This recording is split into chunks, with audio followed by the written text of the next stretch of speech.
ఘోరకీకారణ్య సంసార యాత్రికుల శరణు ఘోషలు విని రోజు శబరీష పాపాలు దోషాలు ప్రక్షాళనము చేయు పంపాల తీర ఎరుడే నివాస నియమాల మాలతో సుగుణాల మెట్లపై నడిపించి కనిపించు అయ్యప్ప స్వామి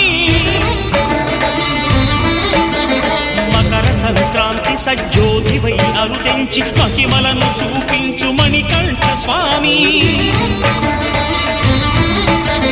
కర్మబంధము బాపు ధర్మశాస్త్ర